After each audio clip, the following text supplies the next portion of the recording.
बिस्मिल्लाहिर्रहमानिर्रहीम। अस्सलाम वालेकुम मेरे अज़ीज़ तलबा और तालिबात, उम्मीद है कि आप सब ठीक होंगे। मैं आपकी मिस हाफ़ज़ा नूरीन।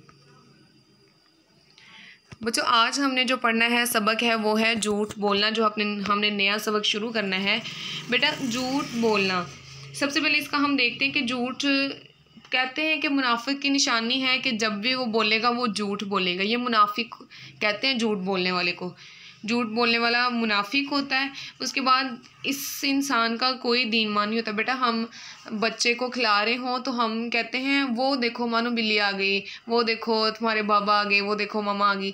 ये सारी चीज़ें ये झूठ बोलने के ज़िम्मे में ही आती हैं। हम कहते हैं कि हम सिर्फ बच्चे को खिला रहे थे, हम बच्चे को यूं कर रहे थे, लेकिन ये सारी चीज़ें बेटा झूठ के ज़िम्मे में आती हैं। इसलिए एहतियात किया करें, इस तरह के झूठ से भी आप एहतियात किया करें।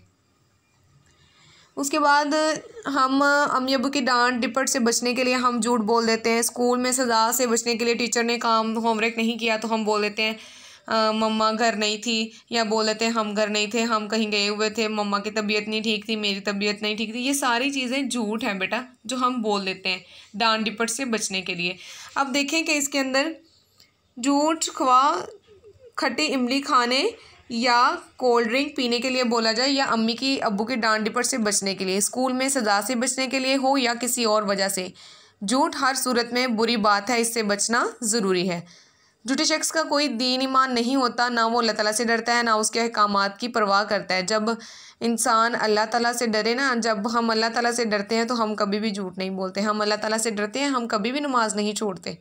लेकिन जब अल्लाह ताला का हमें डर हो, ना उसके अहकामात की परवाह करता है, वो तो झूठ का सहारा लेकर अपने काम निकालता रहता है। अल्लाह ताला ने झूठे शख्स पर लानत भेजकर झूठ से अपनी नफ़रत का खुला ऐलान किया। अल्लाह ताला ने झूठे शख्सों पर अपनी लानत भेजी है। एक ना एक दिन झूठ इस दुनिया में भी बदनामी का बास बनता है और आखिरत में तो अजाब ही है। छोटा सबसे बड़ा मुनाफिक होता है। झूठा जो होता है वो सबसे बड़ा मुनाफिक होता है। मुनाफिक उसे कहते हैं जो ज़ुबान से कुछ कहे और अमल उसके ब्रेकिस हो। मतलब जो ज़ुबान से कह रहा है वो नहीं है, जो अंदर से कुछ और हो, बाहर से कुछ और हो, उसे भी मुनाफिक कहा जाता है, जो ज़ाहरी और बातनी तौर से मुख्तलिफ हो। मेरे पास आया कुछ कह दिया, उसके पास गया कुछ कह दिया, तो ये झूठ ही बोल रहा है ना। मेरे पास कुछ कह रहा है, उसके पास कुछ कह रहा है, फिर उसके बाद वो मुनाफिक ही है ना। अब आगे देखिए, अफवाह फैलाना। अफवाह फैलाना भी एक झूठ है। जैसे हम कह दें कि कल छुट्टी है स्कूल से, ये अफवाह ही है ना। एक स्कूल से कल छुट्टी है, कल मैंने स्कूल नहीं जाना, या कल हमने लाहौर जाना है, इस्लामाबाद जाना है, जो भी हम बोलते हैं ये सारी अफवाहें हैं, अगर सच नहीं है तो। अफवाह भी झूठ की एक किस्म है। कोई वाक़या जो पेश ही ना आया हो उसे अपनी तरफ से बनाकर एक से दूसरे तक पहुंचाना इंतहाई गैर अखलाकी बात है। इस अमल को अफवाह फैलाना भी कहते हैं। इन झूठी बातों से सबको तकलीफ़ पहुंचती है, मुआशरे में बेतमनानी फैलती है और शर पसंद लोग इन बातों से गलत फ़ायदा उठाते हैं। अब दूसरे देखें, झूठ बोलना, वादा खिलाफ़ी और गंदे अल्फाज। इस्लाम झूठ बोलने वाले से नफ़रत करता है। हमें भी पता है कि झूठ बोलना गुनाह है। ये एक किस्म का धोखा होता है कि जो ज़ुबान से निकले हुए गलत अल्फाज के इस्तेमाल से दिया जाता है। हदीस है कि रहमत का फरिश्ता हर झूठ बोलने वाले शख्स से दूर चला जाता है, क्योंकि झूठे शख्स के मुँह से बदबू आती है और फरिश्ते बदबू को पसंद नहीं करते। ये हदीस में है। आगे देखें, वादा खिलाफ़ी या झूठा वादा करना भी बड़ी बुराई है। इसलिए वादा करने से पहले सोचना चाहिए कि हम जिस बात का वादा करने जा रहे हैं उसे पूरा कर भी सकते हैं या नहीं।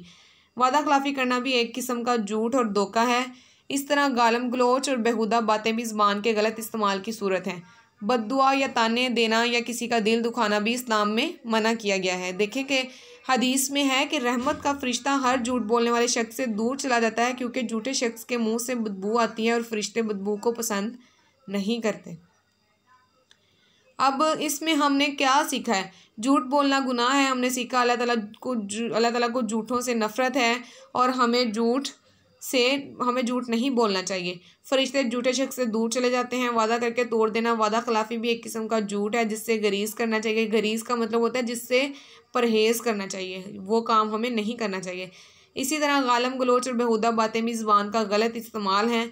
बद्दुआ या ताने देना या किसी का दिल दुखाना भी इस्लाम में मना है। अपने किसी भी फ़ायदे के लिए झूठ का इस्तेमाल गलत है। ठीक है, ये है आपकी आज की पढ़ाई जो आपने करनी है। उसके बाद देखें, मशक के अंदर हमने 3 सवाल करने हैं। झूठे शख्स पर अल्लाह ताला ने क्या भेजी है, हमने अभी पढ़ाई में पढ़ा। झूठे शख्स पर अल्लाह ताला ने लानत भेजी है। क्या झूठ बोलने वाले शख्स का दीन ईमान मजबूत होता है? हमने पीछे पढ़ा झूठे शख्स का कोई दीन ईमान नहीं होता।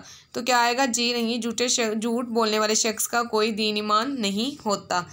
झूठ के बारे में कोई हदीस हमने पीछे पढ़ी है। झूठ के बारे में हदीस के जो रहमत का फरिश्ता आपको नज़र आ रहा होगा सर्कल के अंदर, तीसरा सवाल लिखा हुआ है, रहमत का फरिश्ता हर झूठ बोलने वाले शख्स से दूर चला जाता है क्योंकि झूठे शख्स के मुंह से बदबू आती है और फरिश्ते बदबू को पसंद नहीं करते। बेटा ये आपने आज का काम क्या करना है, झूठ बोलना की आपने मुकम्मल पढ़ाई करनी है और उसके बाद पहले 3 सवाल मशक के अंदर जो आपको दिए गए हैं, आपने बुक के अंदर अपनी किताब के अंदर सफ़ा नंबर 51 के ऊपर आपने लिखने भी हैं और आपने साथ याद भी करने। ये आपका काम है, ठीक है। झूठ बोलना जो हमने आज पढ़ा कि झूठ बोलने वाले पर झूठ बोलना, चाहे वो खट्टी इमली बोलने के लिए हो, अम्मी अब्बू की डांट डिपट के लिए बोलना हो, बचने के लिए बोलना हो, तो वो क्या है? झूठ है। झूठे शख्स का कोई दीन ईमान नहीं होता और मुनाफिक होता है। झूठा शख्स क्या है? मुनाफिक होता है, जो अंदर से कुछ और बाहर से कुछ। और कोई भी किसी किस्म की अफवाह फैलना, जो कोई काम हुआ ही ना हो उस काम की बात कर देना, वो क्या है? अफवाह है। उसके बाद झूठ बोलना, वादा खिलाफ़ी और गंदे अल्फाज। हम झूठ बोलते हैं, वादा खिलाफ़ी, हम बात कह के हम मुकर जाते हैं, वो क्या है? वादा खिलाफ़ी है। तो उसके बाद हदीस थी जो हमने पढ़ी। फिर उसके बाद हमने इसमें से क्या सीखा कि झूठ बोलना गुनाह है, अल्लाह ताला नफ़रत करता है झूठ बोलने से, फरिश्ते झूठे शख्स से दूर चले जाते हैं। वादा करके तोड़ देना, वादा खिलाफ़ी भी एक किस्म का झूठ है जिससे हमें परहेज़ करना चाहिए, ठीक है। आगे हमने 3 सवाल किए हैं जो आपने लिखने हैं और याद करने हैं, ठीक है। इंशाल्लाह हम कल अगली मशक इसकी करेंगे। जज़ाकल्लाहु खैरा।